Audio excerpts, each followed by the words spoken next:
Okay, so as we all know, this Saturday is talking about ah, terrible intro. Uh, this Saturday we have a lot of rivalry games going on.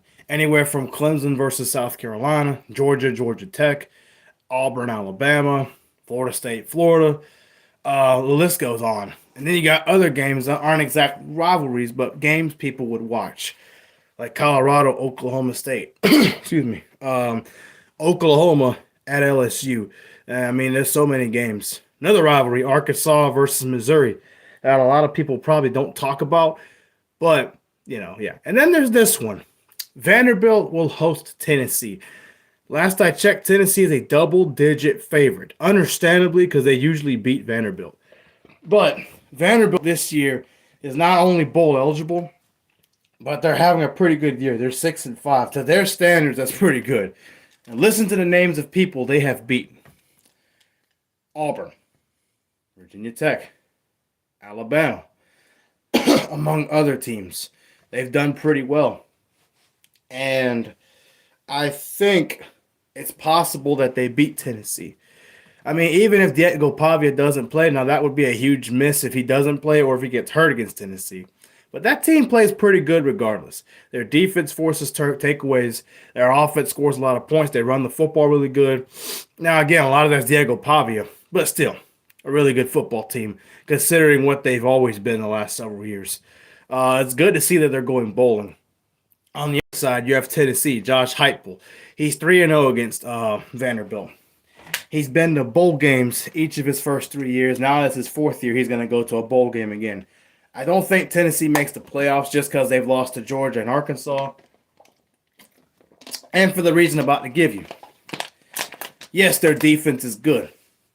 Yes, their running back, Dylan Sampson, is really good. He might be the best in the SEC this year. But you know who's not? Or who hasn't lived up to the hype? Their quarterback, Nico. He has made some big plays this year. He's a good athlete, but he has also hurt them a lot in the process. That win they had over Alabama should not have been by 7 points. It should have been more than that. He threw 2 interceptions in that game. He's fumbled a lot this year, and he's had a lot of takeaways. He's given the ball away a lot this year. Now, I understand not all of that is his fault entirely, but but for all the hype he was getting and all the respect he was being given heading into the offseason, talking about he can win the Heisman, it's been a very underachieving year for him. And I understand he's a freshman quarterback. He's redshirted, actually. He was there last year. He was actually the MVP of their bowl win over Iowa this past year. But performance-wise, it's been very underwhelming. And this is the perfect opportunity for him to shut up a lot of people, me included, and actually earn some respect and go into bowl season, at worst bowl season, and if not a playoff opportunity, to do something special. Now, do I think Tennessee should beat Vanderbilt? They should. But so was Alabama and Auburn at Auburn, and so was Virginia Tech. Heck, at the beginning of the year, I remember Lee Corso was the only one who picked Vanderbilt to beat Virginia Tech. Everybody was talking about how Virginia Tech had a lot of high hopes and stuff. I didn't think so, just because their defense let them down a lot of games, and their offense turned the ball over a lot last year, despite finishing red hot, And Vanderbilt, they played really good all year. And again, they're in the SEC, so that doesn't really help their record too much. In other words, what I'm trying to say is, if they were in an ACC or even Big 12 or somewhere else where it's not quite as competitive, no offense to those conferences, because I'm a big Oklahoma State fan, a Deion Sanders fan, because they're Big 12. But if they were playing different teams, they would have a few more wins under their belt. And that's just my opinion. I don't care who gets offended by that. As far as making a prediction, despite Tennessee being a double-digit favorite, it's a home game. Vanderbilt's been making some history this year. going bowling, beating a top-ranked Alabama team at home, making them so mad that one of their players refused to get off the field and throws a hissy fit, basically, because they're losing to Vanderbilt. I think Vanderbilt finds a way to get this done. Excuse me. Because they've been playing really good all year. And I don't think that changes much. I think they're gonna find another way to pull a trick out, playing a perfect game, and I think they win. And think about how they beat Bama last time when they played, and not the last time they didn't play, but when they beat Alabama early in the year. What were some things that they did well? They were able to run the football really well, especially with their quarterback Diego Pavia. They ate up a lot of clock. They won the turnover battle. And they managed to win like that. And they were really good third down offensively. They've been good on third down offensively all year, especially with Diego Pavia playing. And I expect that to be the same with Tennessee. Tennessee, what has costed them the Georgia and Arkansas games? Most notably Arkansas. Can't convert fourth down. Overthrown passes. Turnovers. Dumb stuff on offense. Which I think will continue to hurt them in this game. Think about it, the big games they lost. Arkansas was a big game for them because it was a road game and they were supposed to win that game. Georgia was a big game. They couldn't win. Why? Overthrown passes, couldn't convert through crucial third downs, and your defense was on the field too much in the second half. I don't expect that to change much. And again, I think Tennessee's better than Vanderbilt. You know, in college football, why I love it so much, and I think why a lot of people love it so much, the better team doesn't always win. Right? On paper, I think anybody could agree that Tennessee is better than Vanderbilt. That's just the way it is. They're more talented. They're big. I think they're just better athletes. They're better. Alabama's better than Oklahoma. We all saw what happened there. So, yeah. But I think Vanderbilt finds a way to win the game. Keys to victory, the obvious ones. Ball control, convert third down offensive to keep the ball away from Tennessee and Nico. That way they can keep I won't even say Nico. I mean, he's not a bad player, but Dylan Sampson has been the heartbeat of that offense, really. And I believe they win the battle up front. And Auburn, you know, they've been known to be a physical team. Vanderbilt was physical with them. They were physical with Alabama, too. So I don't think physicality will be an issue for Vanderbilt. And it's a home game for them, you know. And it's a chance for them to beat Tennessee for the first time in how long? 2016, if I'm not mistaken, right? So it's a risky game, and I wouldn't put money on it just because I know Tennessee's a better team. But it's a game where Tennessee is, again, it's another game they're supposed to win or they have a chance to win. Arkansas and Georgia, what they have in common? Lost both of those games in embarrassing fashion. I know Arkansas was close, but they still lost. Georgia, another embarrassing loss. Had the lead at one point. They were up 10-0, and then they ended up getting blown out 31-7 afterwards. So another embarrassing loss, and it's embarrassing because they still have not beaten Georgia.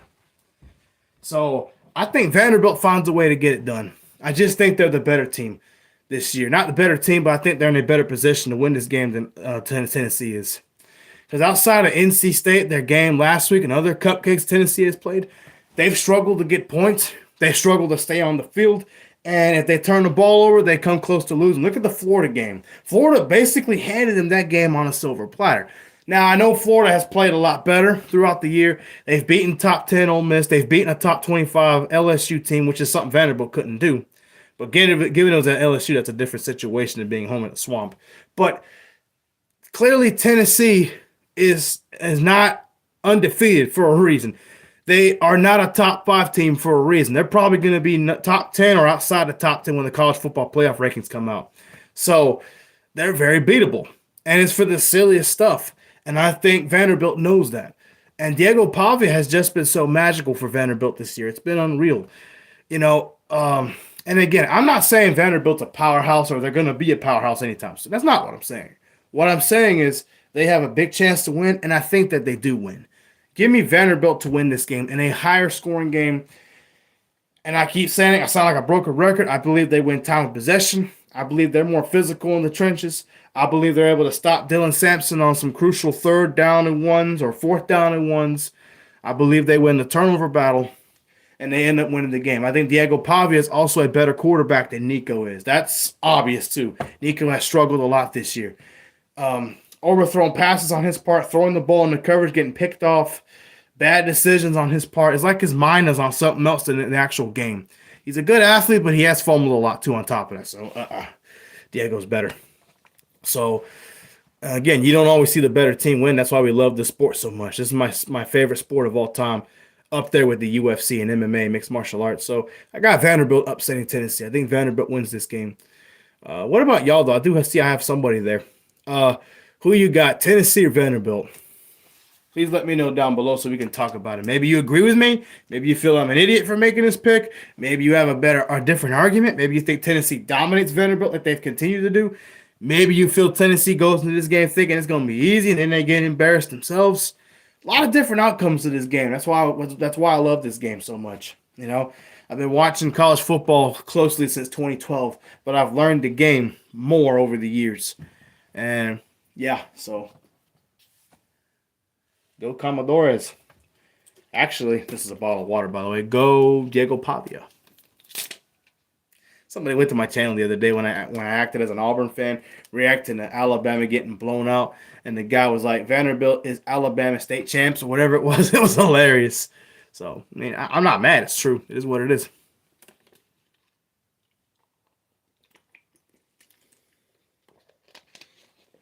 Boy, oh boy, isn't that something? Vanderbilt's going to a bowl game, and Florida State's not. That's crazy, isn't it? It is what it is. I'm going to leave this video open a little bit longer. I notice I'm not getting as much engagement as I would like. If that's the case, I will turn it off in less than 4 minutes and move on to something else. I'm going to go live a lot more often. As you all know, since I have only one person, that person's probably going to leave too. I am a teacher outside of doing YouTube. This past year has been pretty rough. Not in a bad way. It's been a good way. You know, back in January up until April, I was doing something called student teaching. That's when you go to a school and you're in a classroom and you're a college student and you're trying to become a teacher. And basically, you're there with the real teacher and you run the show until it's time for you to go when your class is over. You plan lessons, you grade stuff, you deal with behaviors, you manage classrooms, you do all the real stuff that a real teacher would do.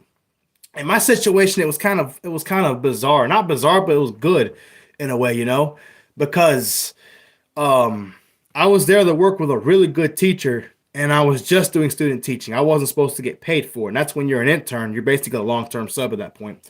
And then another teacher ended up having a baby. They were going to be gone a lot longer than they were supposed to.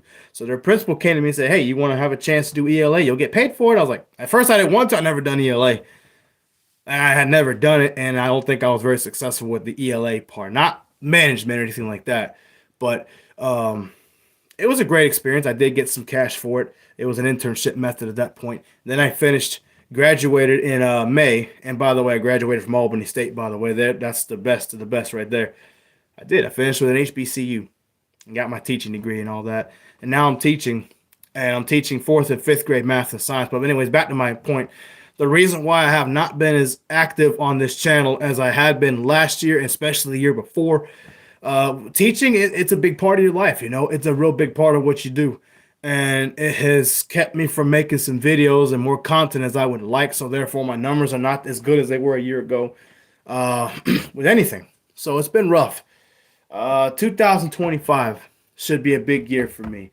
I expect to have what I want to do is go live at least once, if not twice a week from now on. While I'm teaching, you know, not while I'm teaching, but you know, when I'm not at the school and I'm at my personal life, because I don't ever make content when I'm at the school when I'm teaching, never, because that's just unethical. I do it on my personal time. But yeah, it's been good though. Hopefully my numbers increase. I'm supposed to be getting another camera soon, and I'm going to get a new laptop or a computer or something to where I can upload content, edit it, make it better quality, because I think that's the main reason why my videos don't get watched as they could. Not because they're not worth watching, but people look at it and say, oh, that guy don't have really good quality of videos. And YouTube has told me, like, hey, you want a good tip? Get better quality videos. Again, not the content I'm talking about, but the way it looks. It doesn't look great. It is what it is. So, yeah.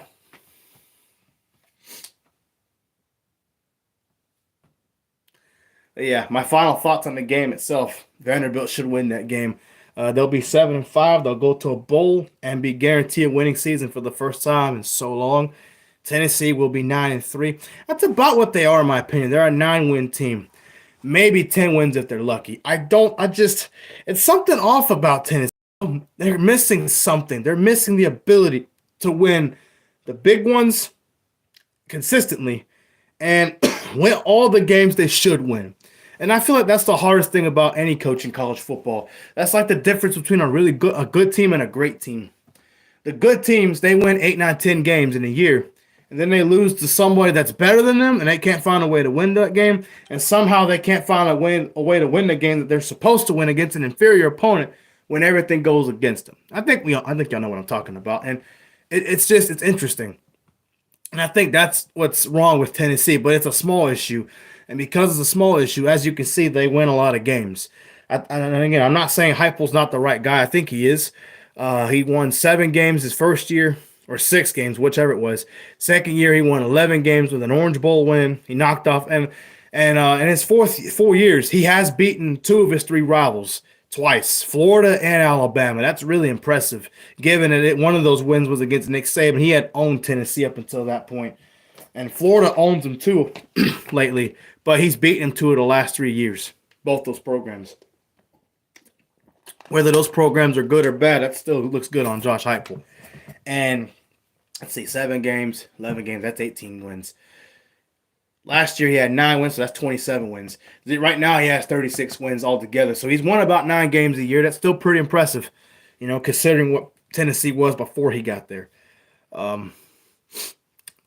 I do think Tennessee's a really good program. It's going to continue to improve over time, in my opinion. He does need to beat Georgia, though. That's the only flaw I can see in his game. Other than that, he's owned his rival, Vanderbilt. He's been winning more against his rivals, Florida and Alabama. He's continued to win games that he should win. It's just that one, and that's just college football in general. You have that team that's so good. They mess around and play a lesser team, especially on the road at night in a hostile environment. They don't play a really good game. The lesser team plays a great game and beats them. That happens a lot. It didn't happen a lot last year. That's why the college football playoff was so pretty much straightforward until Georgia lost to Alabama. Because in other prior years, think about it. Oregon in 2019, I think they went on. They didn't host. They went on the road at Arizona State, and they should have won that game on paper. Then they get blown out. What else? Alabama. They were a top 5 team. They went to Auburn that same year without Tua, and they had Mac Jones at QB. Does anybody remember that? It was the last time Auburn beat them. Auburn got 2 pick sixes and managed to win that game, 48-45, whatever it was. It was a last-second field goal that I think Bama missed to tie the game, and they lost. But we see upsets like that happen all the time, and it's a shame. It's a shame because the better team sometimes doesn't always win the games that they should win. So, yeah, you know what I mean? It's what it is. I think the best at avoiding, and I think that's what makes Nick Saban the GOAT. Not because of his championships, not because of all the games he has won, but the one thing that's remained the same. Nick Saban, I feel like he lost the least amount of games that he's supposed to win. What do I mean by that? He's managed to avoid a lot of upsets that other coaches would have fell victim to. And I think that's what the similarity is with Kirby Smart right now. Now, this year, not so much. He shouldn't have lost to Ole Miss. And I don't think he should have ever had any business losing to Alabama, given how bad they are this year. Not bad, but it's not as good as they'd like to be. That's what I should say. I don't want to insult Alabama, even as an Auburn fan, because their fans, I don't have any issues with their fans. It's the Ohio State fans that are real obnoxious. Boy, oh boy, if they beat Michigan, when they beat Michigan this year, they're going to be really annoying. But if they don't, my trolling's going to go through the roof. I think I just had some Ohio State fans there. That's why a lot of them left. I'll be right back. I'll be right back.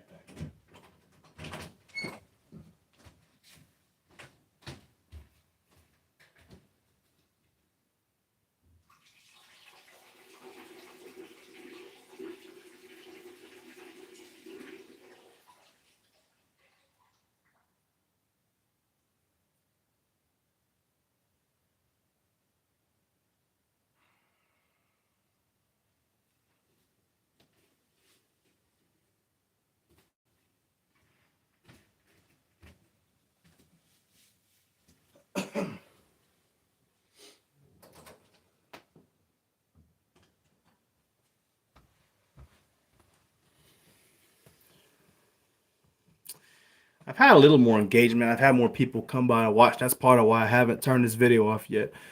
My next video, I want to talk about whether or not Kalen DeBoer needs to be fired if he doesn't beat Auburn. Because a lot of people, a lot of fans have been complaining about him. And I've seen some people say that, Nick Saban needs to come back to coach. I think that man gets a little too much heat. It's his first year. I know it's his first year. And I understand the Oklahoma and Vandy losses were really unacceptable. Even Tennessee was unacceptable, in my opinion. Because Tennessee offensively didn't really start showing up until late in the third, early fourth quarter to finish the game. But do I think I'll save that for the next video. I think that'll get a lot of attention.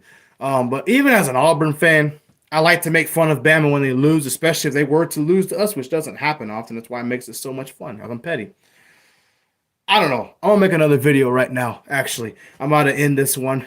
Thank y'all for dropping by. I appreciate that. I promise to go live a lot more just so I can get more attention to my channel and to get where it needs to be, which is to the top.